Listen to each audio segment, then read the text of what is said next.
Renovating a rental. Let's have a look. Hello everyone, Florian Heise here and welcome to another episode of HeiseSays. Grab your stein of coffee because I somehow think this is going to be a good one. Renovating a rental. Now this was sent to me by a viewer and I think they thought it'd get me a little excited. The idea, not your typical residents. The couple who turned their rental into a dream home. Rush out and renovate your rental, guys. So let's have a bit of a look at this one because honestly, I thought this was an April Fool's joke here, if we can see it. I thought it was an April Fool's joke, guys. I really did. Because renovating a rental. I shared the story with you of a neighbor we had, a hippie dude. He would light bonfires in the backyard. I remember it was bloody annoying. I don't know, he was smoking stuff and it would get all through our house. But he was a nice enough fellow. But he decided to paint the rental he was in. He bought all this bloody paint. And because he was cheap, he ended up buying the stuff that had all the gravel and the sand in it so it wouldn't slip. So they covered a whole house in purple, in this cheap, gross purple paint. The owner was really angry and got him out as quick as he could. But the thing is, why would you spend money on something that is someone else's house? It just seems utterly insane and stupid.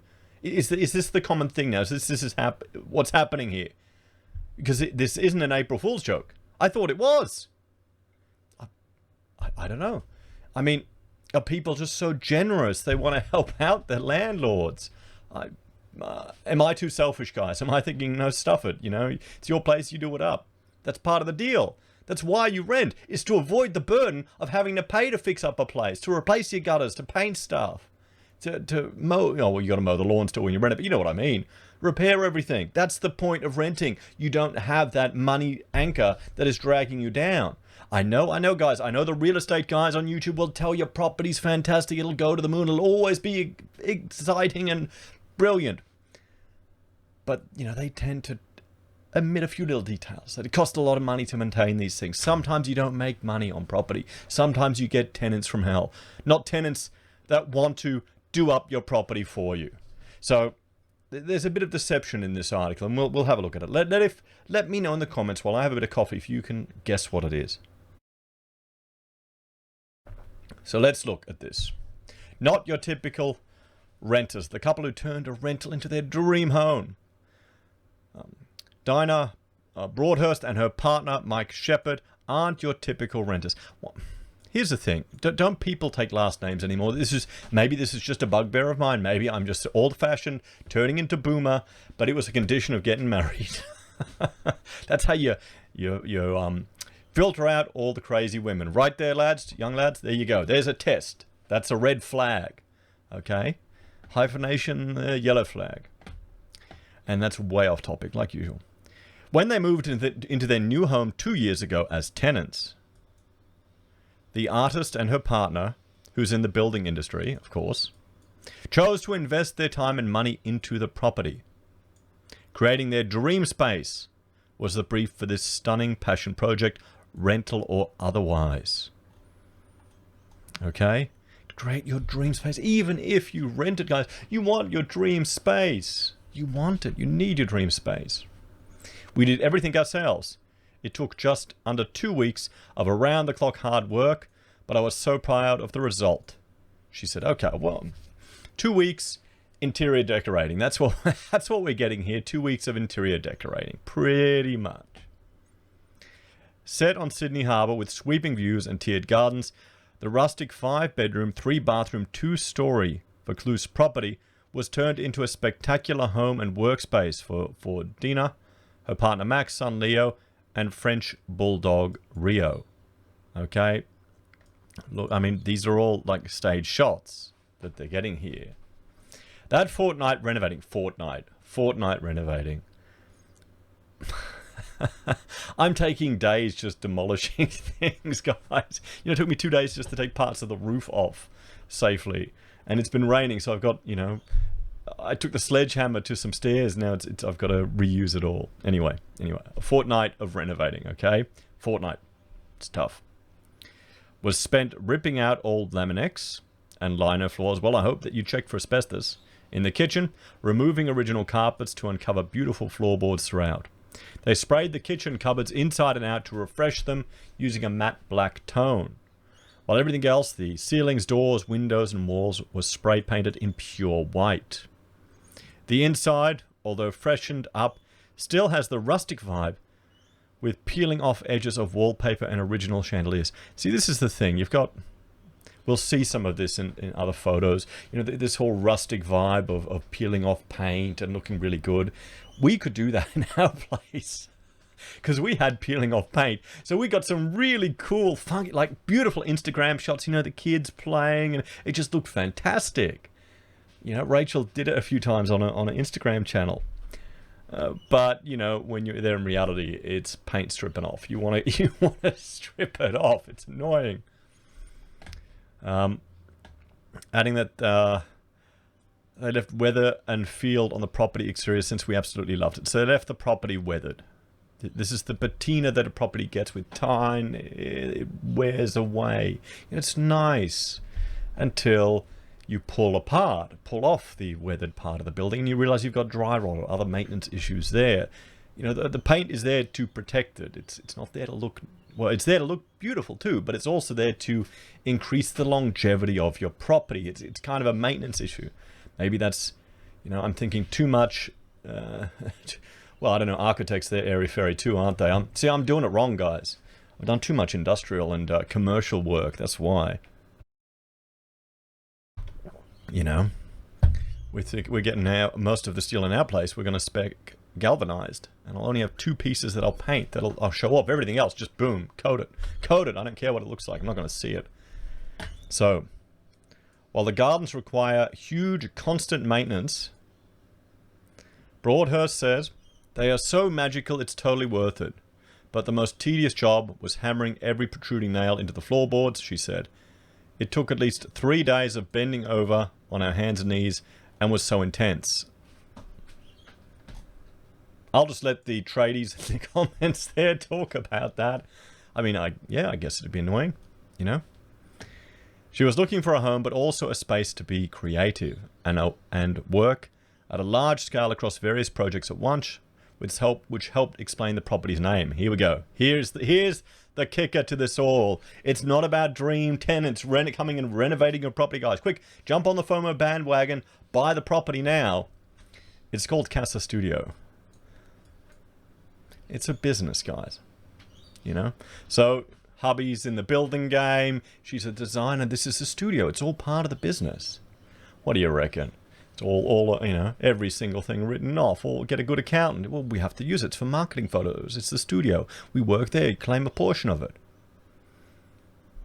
Or am I being too cynical there, guys? I wish I could do that. You know? We also want... Maybe I should. I've got to start a Florian Instagram. We also wanted to find a place that we could add our own style to, and that we didn't have to be precious about. They're not precious about? Look what they're doing. How is this not precious? Spray painting everything white, and then all the cupboards black, and stripping everything up, putting every nail in. How is that not precious? Look at the garden, guys. I'm just too bogan. That's what it is. I'm just too much of a bogan. There we go. There's the real breaking news. The CASA Civil Aviation and Safety Authority is modern yet historical. She believes the pure white walls and abundance of natural light, thanks to large windows and high ceilings, act as an anchor. From this foundation, it's a visual orgy of art. Okay. I mean, sure it is. It's not lived in. That's what none of these photos are showing you, are they? And, I mean, there you go, you got the... Anyway. It's sensory overload, she said. Who unexpectedly mixes very contemporary pieces and eccentric pops of colors with vintage finds and combination of different materials like marbles and timbers. With a background in interior design, of course, and renovated for her mixed media art, it's no surprise she loves an eclectic fluid style. We move things around often. We use hooks and sometimes we're in place and don't have the art lining up perfectly.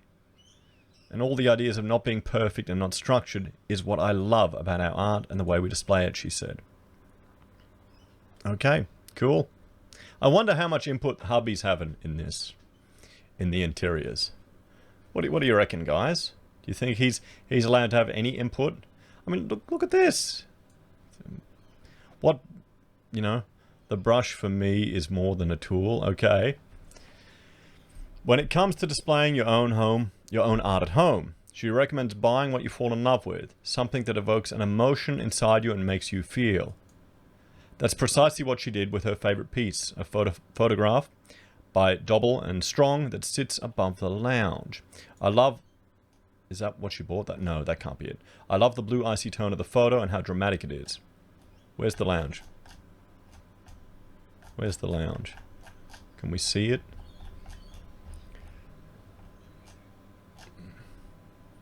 Anyway, the scene is perfect.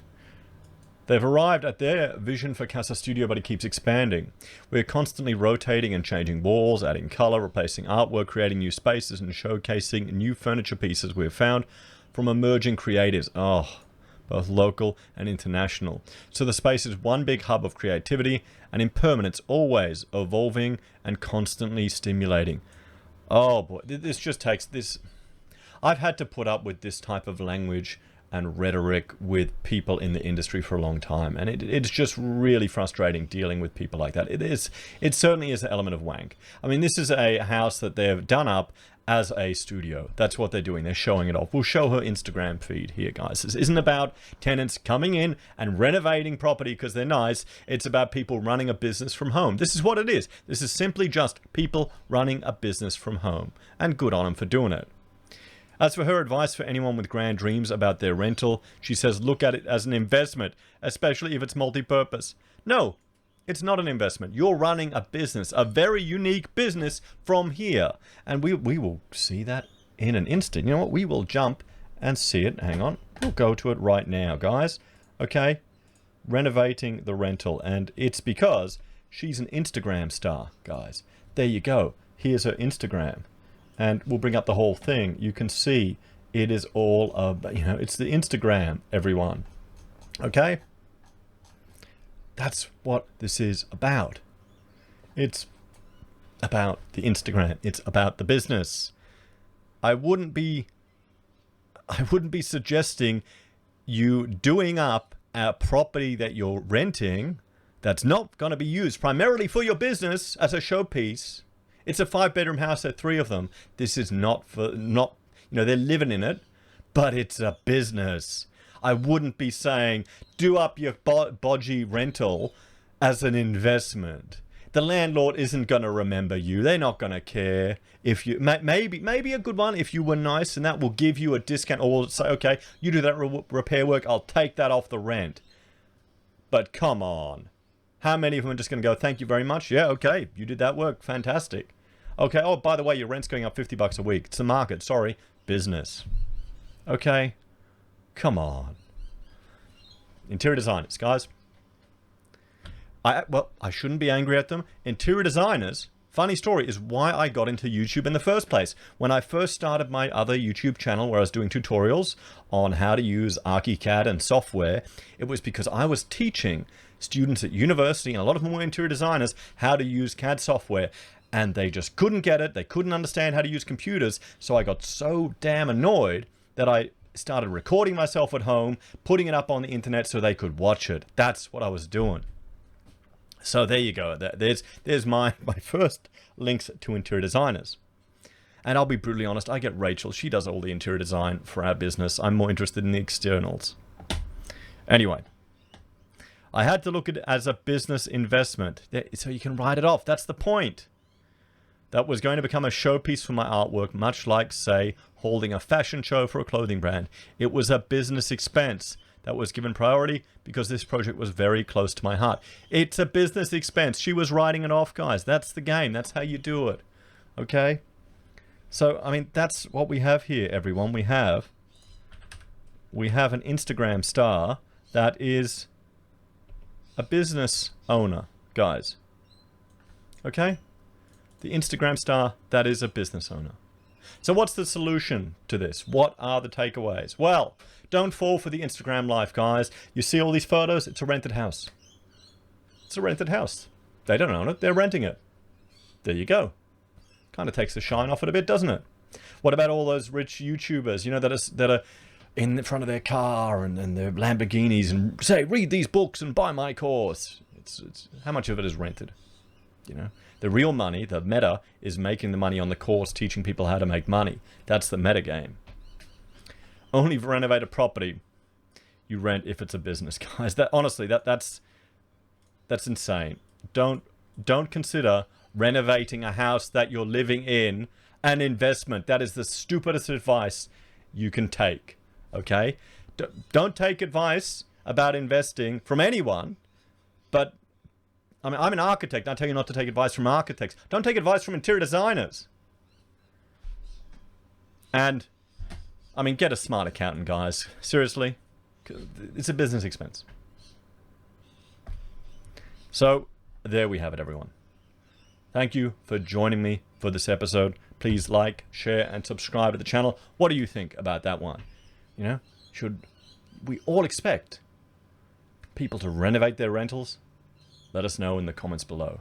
If you're a fan of the channel and enjoy the content I cobble together here, there are a few ways you can support us. You can join us on YouTube or Patreon. You can support us using our affiliate links from Amazon, eBay, Independent Reserve, or AussieBroadband. Take care, guys. Have a great day, and I will see you in the next episode. Bye for now.